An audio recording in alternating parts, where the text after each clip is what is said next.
iglesia de los miércoles, todas estas familias fieles que vienen a traer a sus hijos a Youth, pero que también están listos para recibir lo que Dios tiene para cada uno de ustedes. Vamos a comenzar esta noche y como todos saben, hemos estado en las últimas semanas compartiendo una serie sobre el libro de Daniel. Y hoy yo voy a continuar con la enseñanza. Vamos a estar hoy en el libro de Daniel en el capítulo 6. Vamos a comenzar en el verso 1. Y yo sé que muchos de ustedes conocen esta historia sobre la que vamos a estar hablando hoy.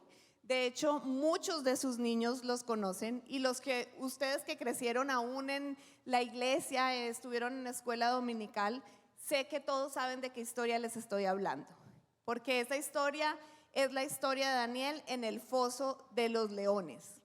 Y la verdad es que ¿qué sería que nosotros tratáramos de hablar o de aprender de Daniel, seguir con este estudio y no tratáramos esta historia?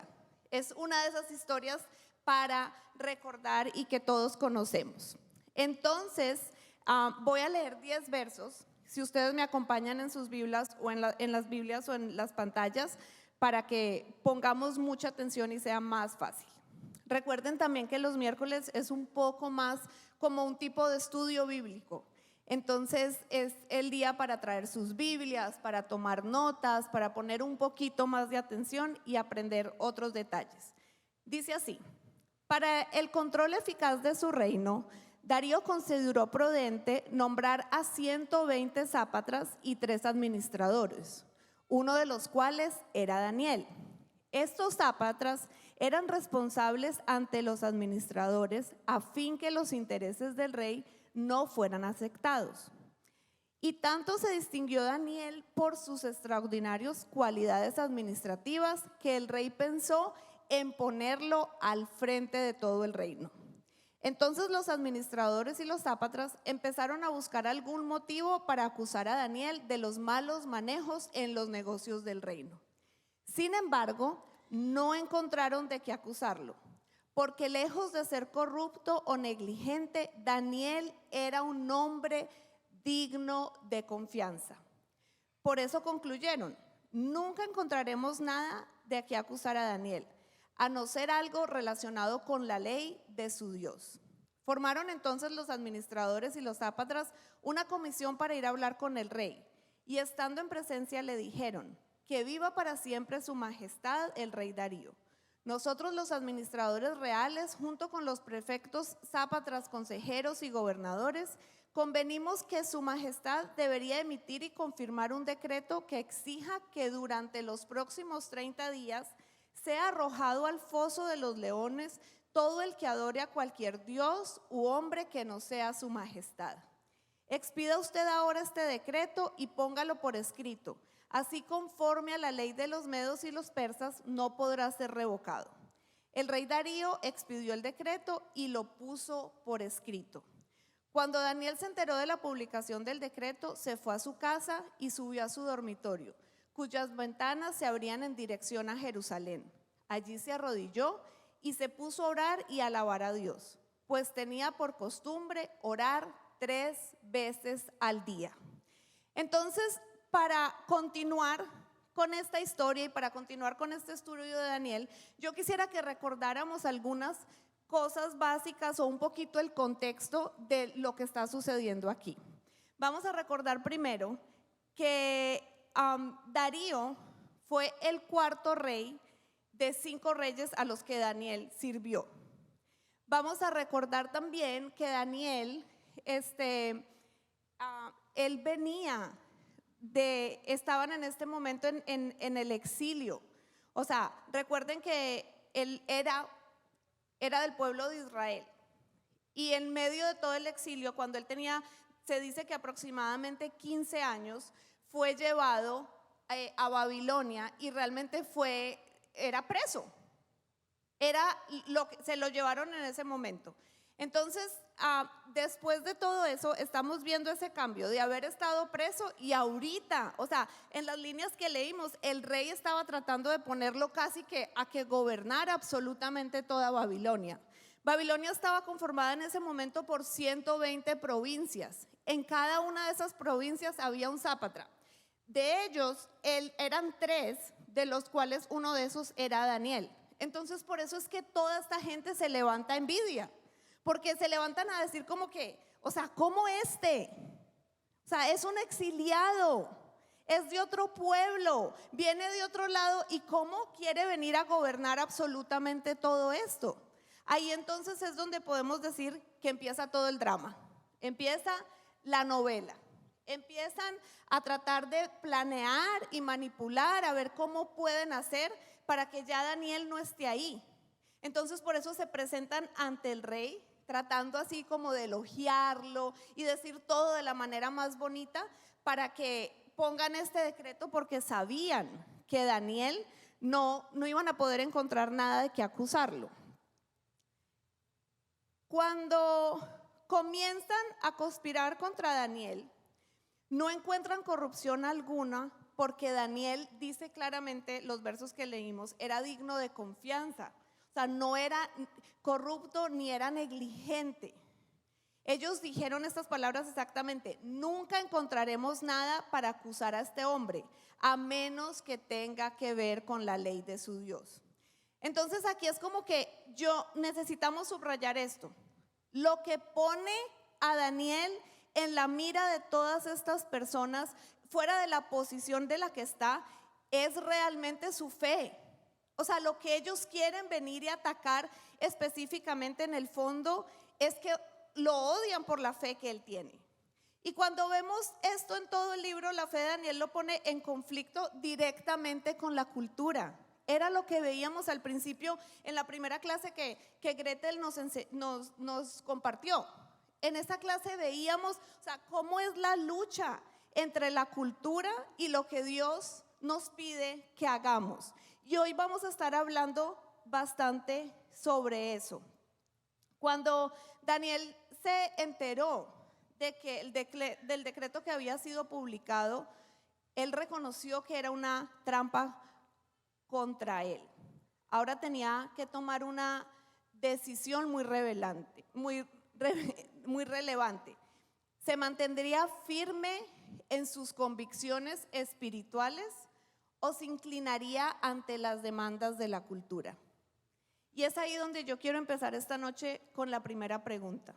Nosotros, en nuestro día a día, en nuestros trabajos, en nuestras relaciones, en nuestra vida real, ¿nos mantendremos firmes en nuestras convicciones espirituales o cederemos ante las demandas culturales? ¿Qué harías tú?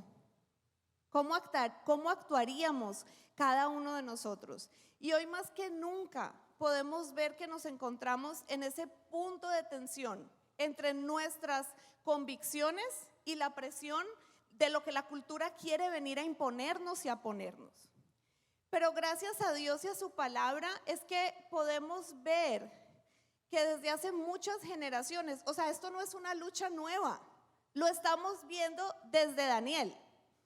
Y por eso es que queremos venir a hacer como de alguna manera esa comparación de lo que pasaba hace todos esos años y de lo que aún vivimos nosotros. A lo largo de la historia, Dios y la cultura, digamos que rara vez han estado de acuerdo. De una manera vive la cultura y de otra manera es la forma en que Dios quiere que vivamos. Muchas veces es como que Dios nos dice haz esto y la cultura dice haz aquello. O sea, podemos ver diferencias muy grandes. Dios dice vive así y la cultura dice vive de esta otra manera. O sea, y yo quisiera poner un poquito más de ejemplos para que prácticamente podamos ver la diferencia de lo que hace la cultura y lo que dice Dios. Y uno de estos ejemplos puede ser en cuanto a la identidad. Porque Dios dice, o su palabra dice, que nuestro valor está en que somos hijos de Dios. Por eso tenemos valor, porque cada uno de nosotros somos hijos de Dios. Pero al contrario, la cultura dice que tu valor depende de tu apariencia, de lo que tienes, de los logros, de lo popular que eres. Eso es lo que la cultura nos quiere vender. Cuando hablamos también, por ejemplo, de nuestras relaciones, en 1 Corintios 13 vemos que dice que el amor es paciente, es bondadoso, busca el bien del otro. También en Mateo podemos ver que el matrimonio es un pacto sagrado, pero por el contrario, ¿qué nos dice la cultura de esas cosas? ¿Qué nos dice del matrimonio? ¿Qué nos dice de nuestras relaciones? Ama mientras que te hagan feliz. O sea, si tú no eres feliz, entonces está bien. O sea, puedes romper el compromiso, no pasa nada. No tienes que cumplir con ese pacto. Lo importante es tu satisfacción personal. Lo importante es cómo tú te sientes, lo importante es que te hagan feliz. Si no, simplemente te divorcias y ya. Si no, simplemente dejas esa amistad y ya. Eso es lo que la cultura nos habla y aún enseña a nuestros hijos. Y ni qué decir realmente sobre la verdad. Dios dice que su palabra es la verdad. Eso es más que claro. Pero la cultura dice que la verdad es relativa, que cada uno tiene su propia verdad, que depende desde el punto de vista de donde tú lo veas. Y esas son el tipo de luchas que nosotros tenemos día a día. Esa es la diferenciación. Y muchas veces lo triste es que es tan sutil. Yo me acuerdo que precisamente en esa primera clase Gretel mencionaba, o sea, nuestros hijos ahora tienen un acceso tan grande a las redes sociales. Mencionaba una red como TikTok. O sea, a veces sin querer, de una u otra manera, es como que son adoctrinados por ese tipo de cosas. Son videos tan cortos y está comprobado que hacen un daño tan grande por esos periodos tan cortos de atención en el cerebro humano, que más adelante vamos a empezar a ver las consecuencias. O sea, literalmente son cosas que decimos, la verdad es todo el tiempo la cultura queriendo poner y poner y poner cosas, pero es nuestra responsabilidad levantarnos con las convicciones y corregir desde casa todas esas cosas que no van con nuestra convicción y con lo que Dios nos manda hacer. Entonces, Daniel no es un libro que simplemente nos anima, sino que también, digamos que podemos sacar de ahí consejos prácticos para vivir nuestra vida de fe. Y nos deja enseñanzas como estas. Voy a compartir 3 enseñanzas y la primera de ellas es que la número 1 es: haz del camino de Dios tu camino. Esa es nuestra primera enseñanza. Los enemigos de Daniel sabían que él no se movería de su fe, que él estaba firme, que estaba plantado en ella. En el mundo y en las tormentas en las que nosotros vivimos diariamente, necesitamos estar firmes, necesitamos estar cimentados en la palabra, necesitamos tener esas convicciones completamente claras para poder resistir cada una de las cosas que pasan en nuestra cultura. Por ejemplo, si vemos específicamente en Mateo capítulo 7 del verso 24 y 25, dice así, y yo sé que es un verso que muchos conocen: por tanto, todo el que me oye estas palabras y las pone en práctica es como un hombre prudente que construyó su casa sobre la roca. Cayeron las lluvias, crecieron los ríos y soplaron los vientos y azotaron aquella casa. Con todo, la casa no se derrumbó porque estaba cimentada sobre la roca.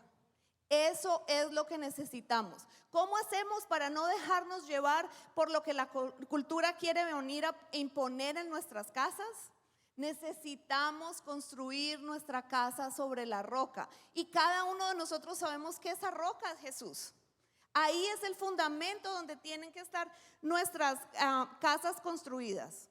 Con cada uno de esos desafíos que nosotros enfrentamos diariamente en la cultura y aún en nuestras vidas, no podemos ni siquiera tratar de decir, ¿sabes qué? Me voy un ratito para allá, o me dejo llevar por este movimiento que está empezando, o sabes que sí, es que lo más importante sí es que yo, mientras que me haga feliz, mientras que yo me sienta bien, entonces ¿qué importa las otras cosas que suceden?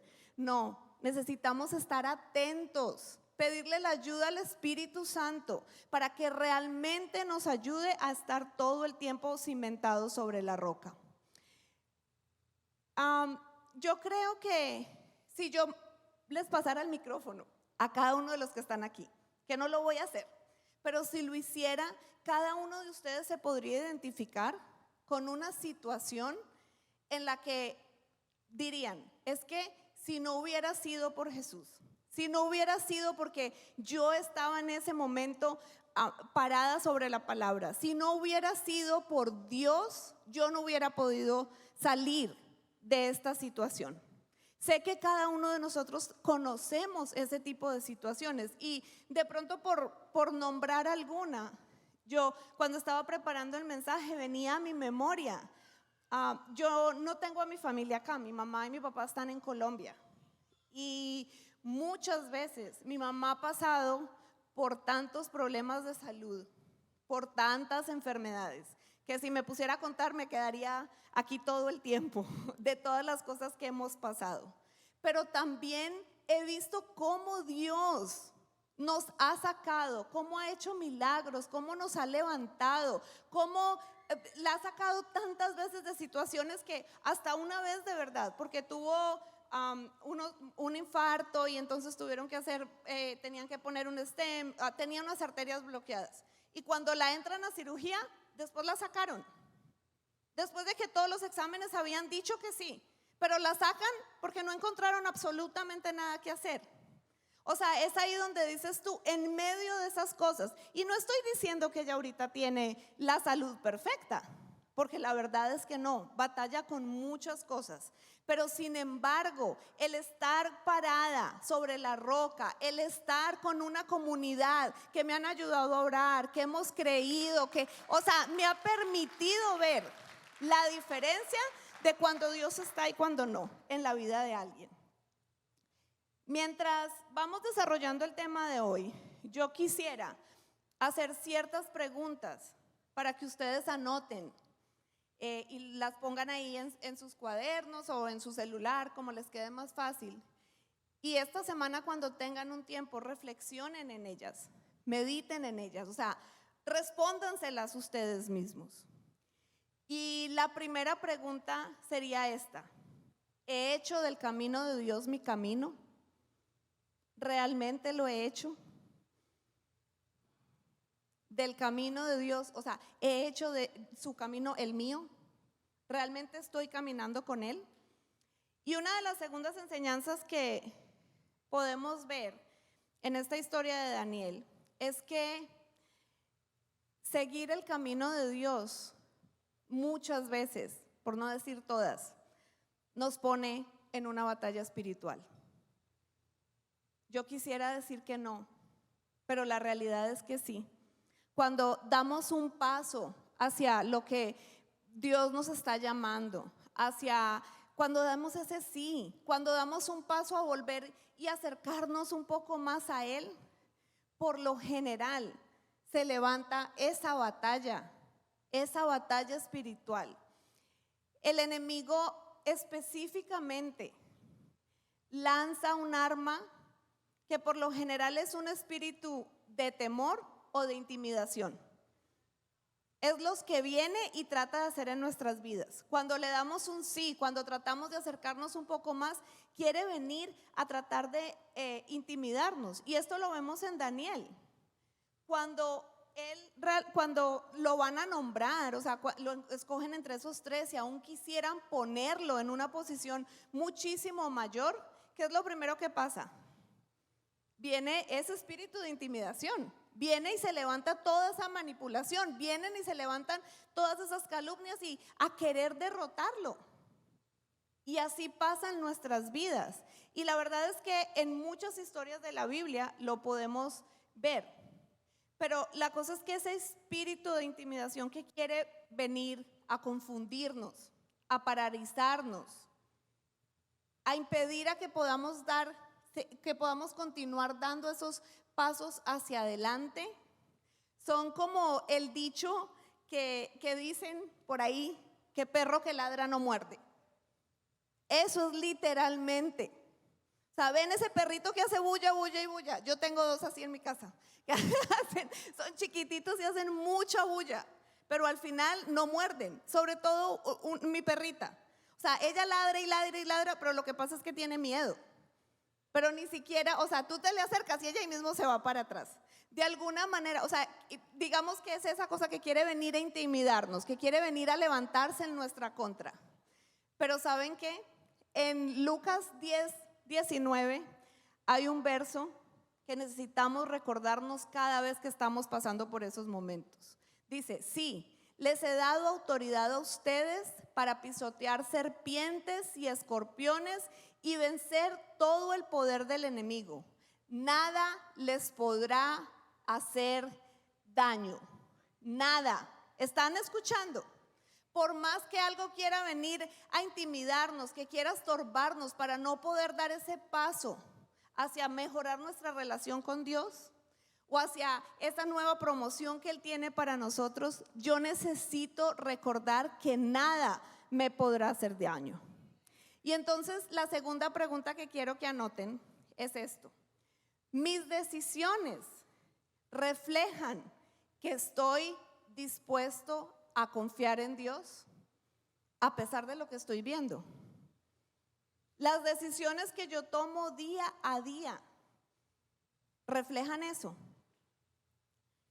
Y con esto quisiera compartirles de alguna forma, digamos que la última enseñanza que Daniel viene a darnos con esta historia, y es que el camino de Dios se ve diferente.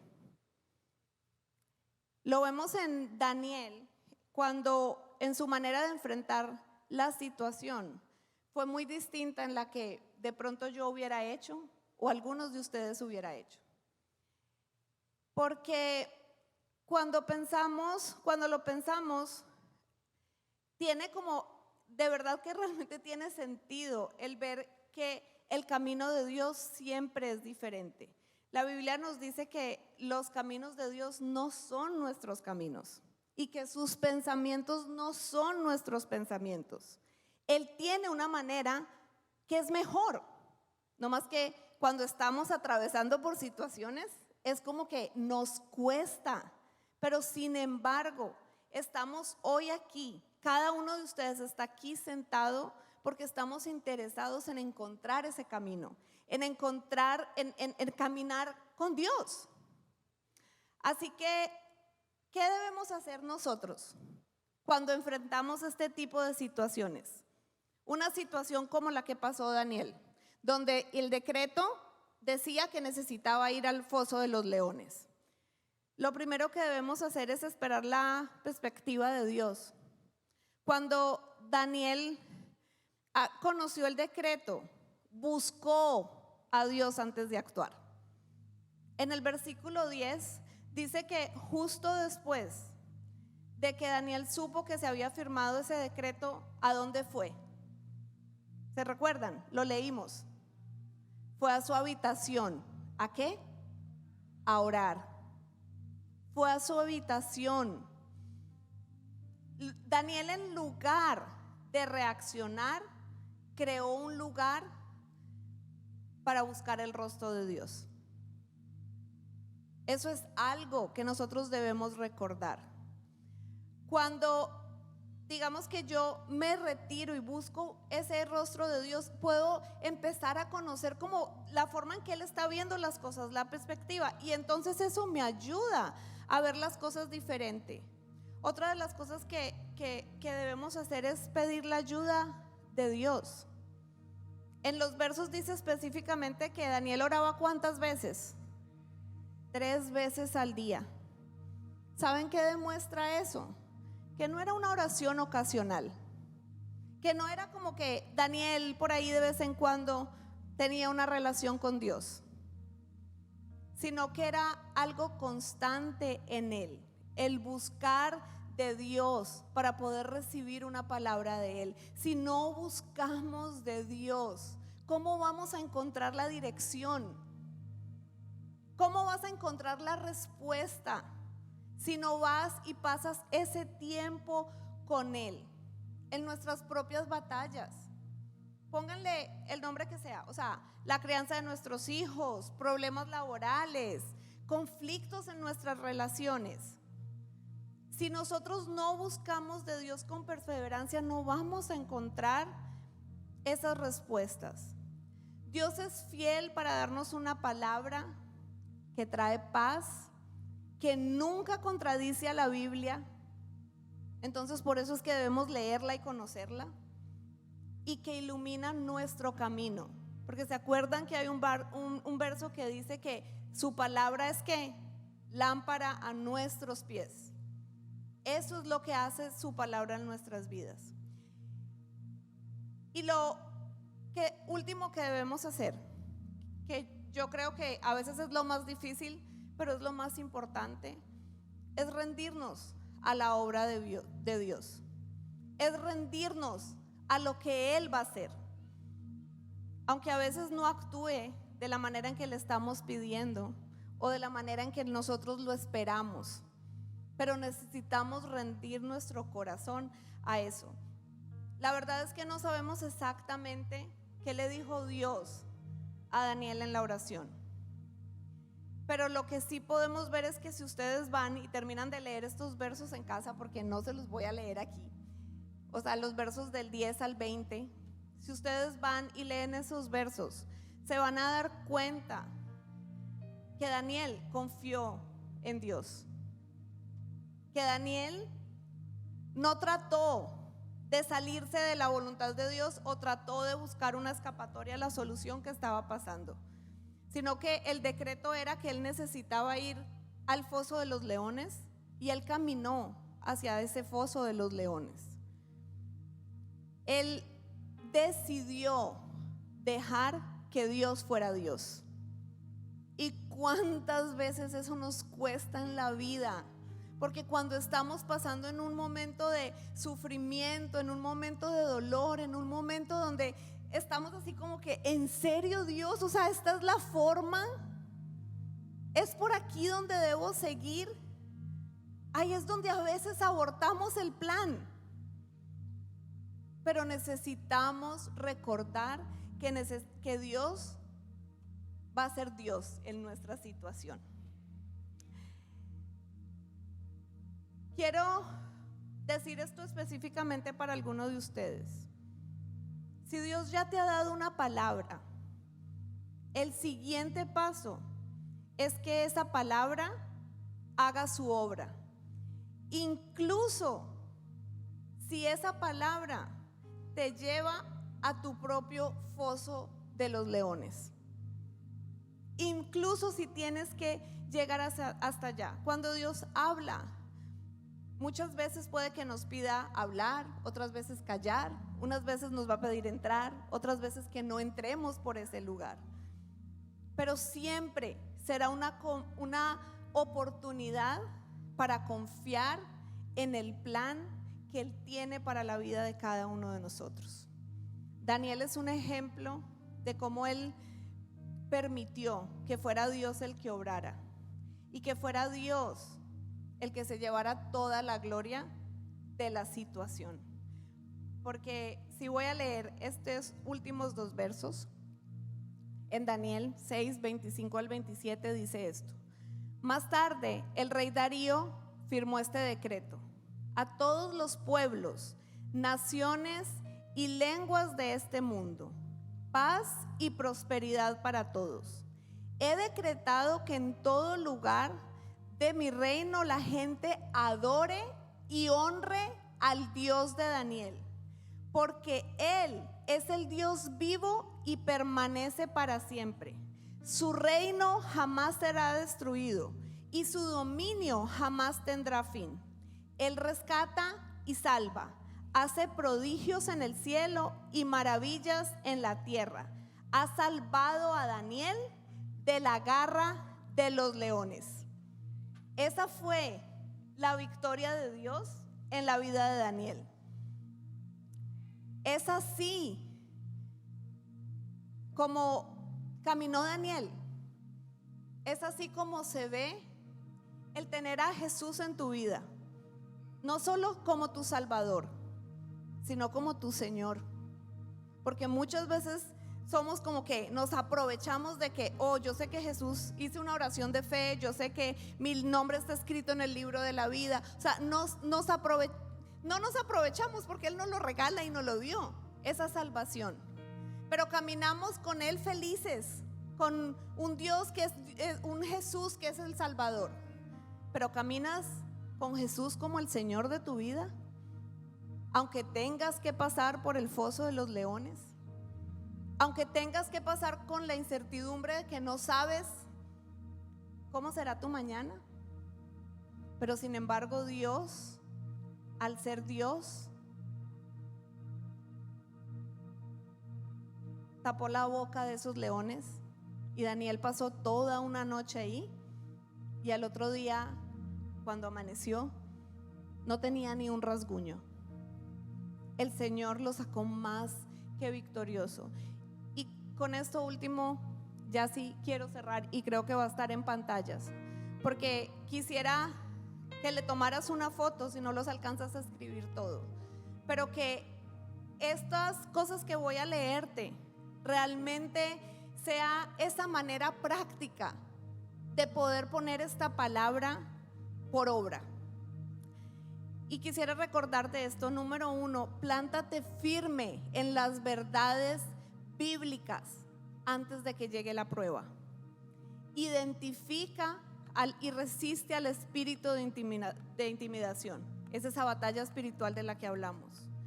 Busca a Dios primero antes de responder o actuar. Ora constantemente hasta recibir una palabra de Dios, y obedece aunque no entiendas el poder, el por qué, y deja que Dios reciba toda la gloria sobre tu situación. Amén.